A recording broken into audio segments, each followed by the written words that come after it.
Welcome to Shovelware Diggers. Our dig team is currently excavating the Softkey Shareware 2000 hit games 2CD collection. You can find a link in the video description listing the entire directory structure of this archive. Here's what our diggers have for week 236. For more information on how to join the dig team, simply follow the Patreon link in the video description. Now, without further ado, let's get to it. First up, Jonathan Gosselin has dug up DOSGAMES /board/clue20. If this isn't the board game Clue, I'm going to be very disappointed. We got a clue.exe and a readme.first, so you know what that means. We gotta edit the readme.first. Clue version 2.0 to start game, type clue with -m or -s to disable opening music or disable all sound. Well, of course, we're going to leave those on. Anyways, these switches can be used alone or out. Never mind. The program will determine if you're using color mono monitor, adjust itself accordingly. Looks much better when played on a color monitor, as if people had a choice when they had this software installed. Yeah, they're just gonna lug that color monitor out of storage to replace the mono one they're using. Anyways, welcome to the computer version of Clue. I've tried to keep the play as close as possible to the board version. The notable exceptions are: 1. In this version, your suggestion is checked against all playable cards except those in your hand. In the board game, your suggestion is checked by each player in turn until one of them can disprove your suggestion. Okay, so it kind of makes sense. Board version requires 3 to 6 players. This version can be played alone or have up to 6 players. Now, how would that even work? Because you got to keep the other players from seeing each other's cards somehow. 3. Parker Brothers says you may move in any direction and change direction as many times as your roll will allow, but you may not land on the same square twice in the same turn. In this version, you may still change directions, but your total movement is determined in 2 directions only. For example, if you move 2 squares up then 1 square down, your total movement is only 1 square. Huh. So it's kind of like... I think I see what they're going for here. It's like trying to optimize the movement so that in case you make like an inefficient move, it'll automatically adjust it so that you're making a optimal movement, but that kind of doesn't work if there's obstacles around. But then the clue board doesn't really have a lot of obstacles on it, does it?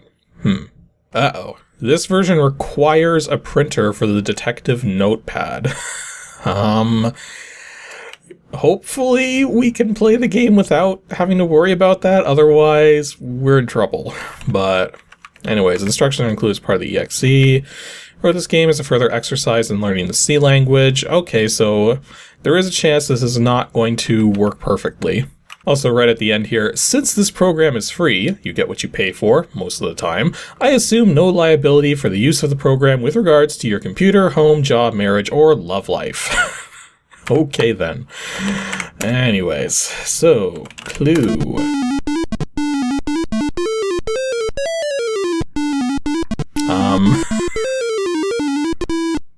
That was... I know I've heard that tune before. There's probably a name for it.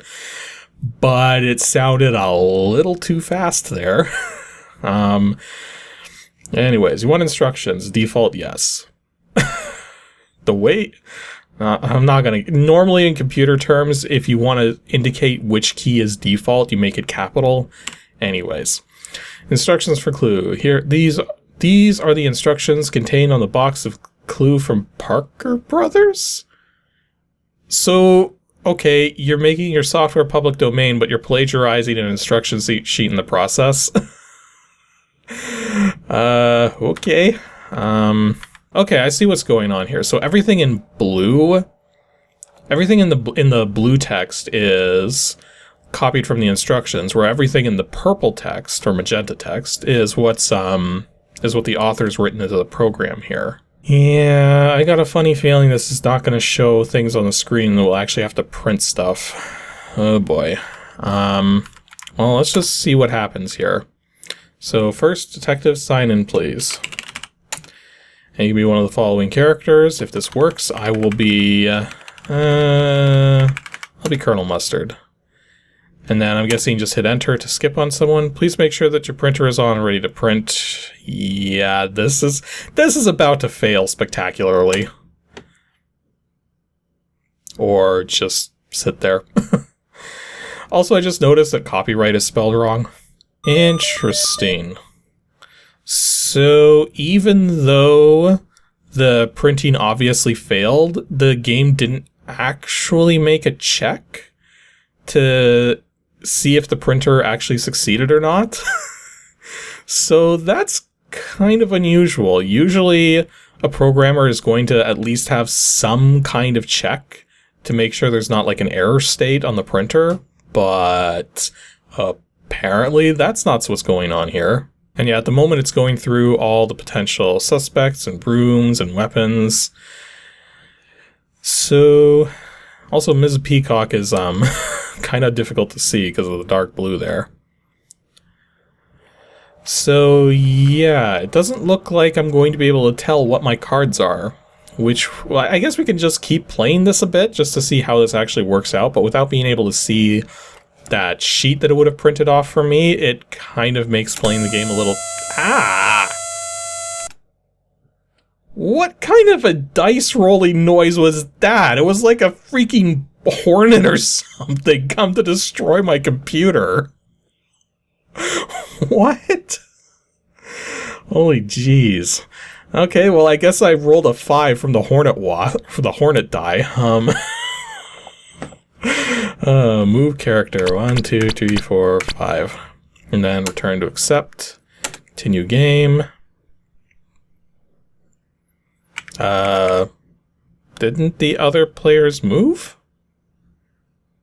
Why didn't the other players move? Yeah, the other players aren't moving for some reason. Like, I'm not sure what's going on there.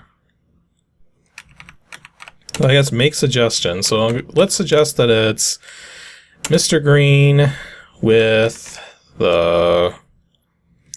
Well, I'm in the dining room. I can't tell what item that's supposed to be. Because that's supposed to be the... Supposed to be the wrench? I don't know. Oh, the wrench was that thing. So are the choices below correct? You may be onto something. I cannot disprove your suggestion. Okay, so continue. Yeah, it seems like I'm just sort of playing it by myself at the moment. Yeah, so I went back to the README for a moment, and I don't think the game actually has computer players in it. So if you're playing it by yourself, you are literally playing it by yourself, trying to solve the mystery. So... oh well, I guess, you know, as far as things are concerned, this was primarily meant as an experiment, sort of. It was mostly just the person trying to learn how to code in C, and so they made this as a way to learn C programming. So, I mean, it works, but it clearly isn't like fully featured. It's not doing like proper detection on the printer thing. It's got some spelling mistakes or grammar mistakes. Like, is copyright even a word when it's spelled that way? Like, I don't know. But the thing is that this is an interesting conversion. But given that there's going to be other conversions of Clue out there that probably play better, this is not one I would recommend playing. Unless you want to just see, like, some of the weird ways stuff like this gets ported sometimes. Next up, Anthony has dug up DOSGAMES /arcade/BOOGDX. You know, I want to say that maybe this will be like a Boggle game, except it's in the arcade folder, which doesn't make a lot of sense. You know, you got a BOOGDX.exe, you got a cube set, digits, lexicon. I don't know, this is sounding more like Boggle by the minute. And the only text file is an orderform.txt, so I guess we'll just... Well, first of all, it would help if I spelled it right. So, Boogle Deluxe. So not Boggle, but Boogle. Apparently made by a Seaboard Software. And apparently trying to sell this for $30. This better be one of the best Boggle clones ever made at that price. Jeez, I don't even think the board game for Boggle cost that much. Like back when it was brand new. Well, let's see if this is worth that price tag. Boogle Deluxe version 1, released 27/92. Free trial version. Unregistered version includes only 4 unique games and therefore soon becomes repetitious. I get it. So instead of actually randomizing the dice positions, it's only got 4 specific layouts. Interesting. Actually, that is an interesting way of restricting a game like this, in terms of registered versus unregistered. Okay, so first off, we've got some high-res graphics here. This looks like 640 by 480, as opposed to 640 by 350, which would be more common. Because 640 by 480 immediately limits you to VGA graphics. So, instructions. Object. List in the time you have chosen as many words as you find among the random letter cubes within the rack.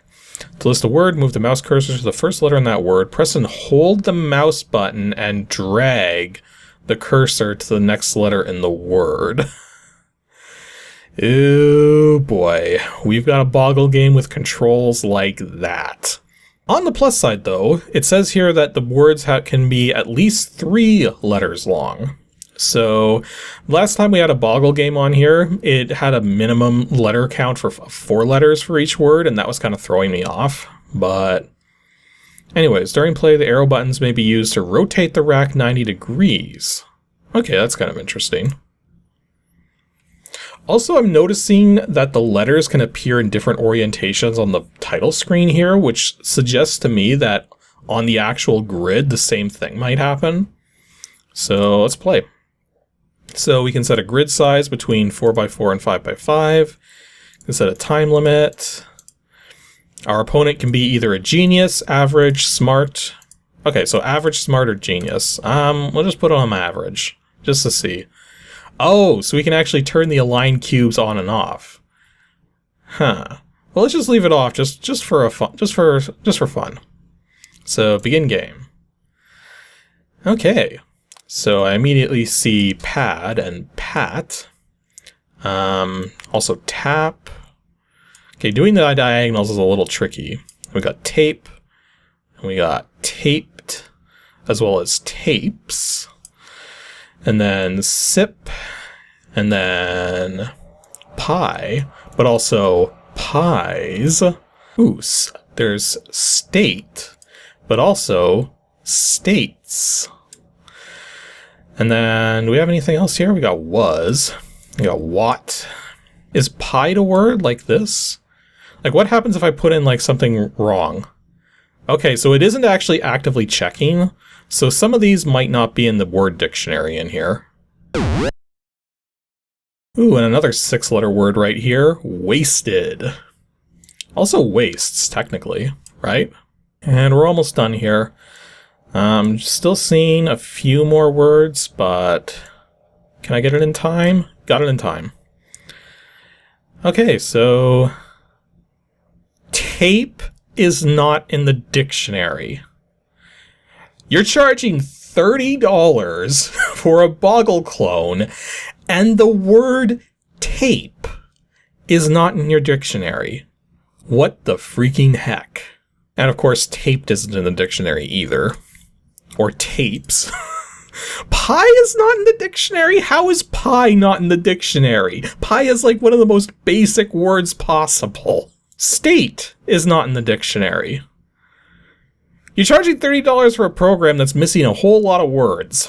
Okay, this one pied, I'm not 100% sure on, so we're just gonna skip that. Freaking date? How can date not be in the dictionary? Am I gonna be adding like half the words that I picked? Okay, some of those words were in the dictionary, but a lot of them weren't. And the computer's list is very tiny by comparison. Okay, so that was Boogle Deluxe. $30? No. This is not $30 software. Not with a dictionary that's missing half of the English vocabulary. Yeah, something like this where you need to do a lot of extra work to make sure the particular words are added properly, because so many of them aren't. Like, I would not charge more than $15 for this at the time, given the state that this program is in. If your dictionary was top notch and you had every word in there that was potentially I should not have had that many missing words, especially words like date. Like date, D-A-T-E, date. How is that not in the dictionary? Yeah, program works fine, definitely worth money, but not worth $30. And our last dig for today from Yarmoranta is DOSGAMES /arcade2 /Quinta 10. With a name like that, I'm kind of expecting like, kind of like those, like tic-tac-toe, except you're trying to make 5 in a row. Like, that's just a guess. We got a Quinta.doc and a Quinta.exe. So, edit Quinta.doc. Quinta version 1.0, game that runs on IBM and IBM-compatible computers. It requires a mouse and an EGA or VGA display. Quinta is similar to Go Moku, Go in the board game Pente. Okay, so yeah, this does sound like it's going to be what I thought it was. The game is actually quite simple to play. There are 2 players who alternate placing their stones on the board. 3 modes, 2 players, 1 player gets a computer, and computer gets a computer. Okay, so you can watch the computer play against itself. That'll probably go interesting. There are 2 ways to win. First, you may win by placing 5 or more of your stones in a straight row. The row may be horizontal, vertical, or diagonal, like winning at tic-tac-toe, but with 5 pieces instead of 3. What did I say? But an alternate method of winning. Second, you may win by capturing 5 of your opponent's pairs of stones. You capture a pair by enclosing them with 2 of your stones, 1 at each end. Huh. Okay, so it's not the exact same rules. Something I find interesting is that a lot of this document here is actually talking about the artificial intelligence being employed. Like how the computer is not actually looking ahead, but rather is using a mixture of 14 different tactics to sort of just get to a point of success. And it's actually explaining every one of these tactics here. And then apparently the registration is $10. And apparently the person who made it is Lester Benner. Okay then. So let's see how it plays. Quinta. Setting up, please wait. My guess is it's doing some timing. Okay. This is definitely playing in 640 by 350 EGA mode. So we got mouse controls. We got the copyright down here. Computer is green. Classic skill, game of skill. Okay, so I can actually set the players here. Skill. Novice and advanced. Well, let's just keep it on novice for now, just to see. And I guess to start, we just click on the thing, like right here. That started it. Okay, so where should I move next? Let's try here. Okay.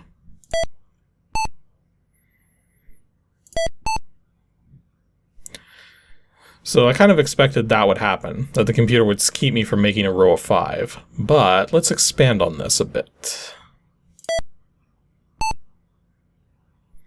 So if I do this, okay, so that actually captures the green pieces there. So if I get 5 captures, I win the game.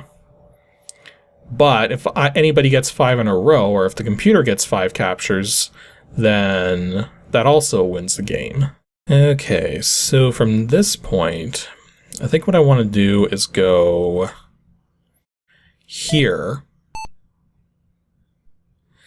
Yes, because I kind of expected that the computer might try to make some steps to block this from becoming 4 long, because if this became 4 long without a computer piece on either end, I would win on the next turn.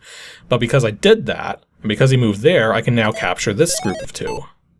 And he immediately puts another piece there because he doesn't want this set. He doesn't want me to get, well, 6 in a row in that case. Ooh, but I have to be careful because I got 2 diagonal right there, so I got to extend that so he doesn't capture me there. Okay, that's interesting. If you put 2 pieces between 2 opponent pieces that are already there, that doesn't count as a capture. So that's good to know. Ooh, the computer got a capture on me. No fair. Oh, but now I gotta be super careful because he's about to make 5 in a row if I don't immediately put a piece back there. Oh, this is getting out of hand real fast. And the computer's about to win. Because he was about to have 5 there, and now he's got pretty much... It's pretty much an open shot at 5 here. So... I guess the best I can do is... Well... Actually, no, wait, I can interrupt it, because if I put a piece here... Haha! That didn't help that much. Because he's still about to win. Do I have any other moves that would help in this situation? I don't think so. Yeah, I think I'm pretty boned here. Like, I mean, I can get rid of... I can make another capture here, but yeah, he just won. So even on Novice, the computer actually puts up quite a fight. So that was Quinta. It was basically a different take on the whole getting 5 in a row type of game. Like, I'm used to playing games where getting 5 in a row is like just the one goal that you're going for, but the fact that you're also making captures of 2 in a row really does change the game up a bit. Now, the guy wanted $10 for this, and given the fact that it does actually work with computer players going, and you can also play it two-player, or you can also play it... Yeah, you can also play it with the computer playing both sides. So if we set it to advanced, and then just start that up. Okay, so I'm guessing if I click run... Okay, so the computer's playing now. And it's actually noting in the top right corner there what particular strategy the computer is employing every step of the way. So yeah, this kind of looks like green has the advantage, but red is acting very defensively. This board is getting a little out of hand from the looks of it.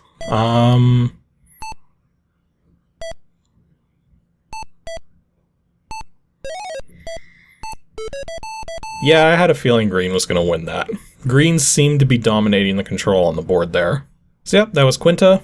Very different take. Well, not very different, but a different take on the whole getting 5 in a row type of game. It plays perfectly fine. So for $10, this definitely would have been worth it.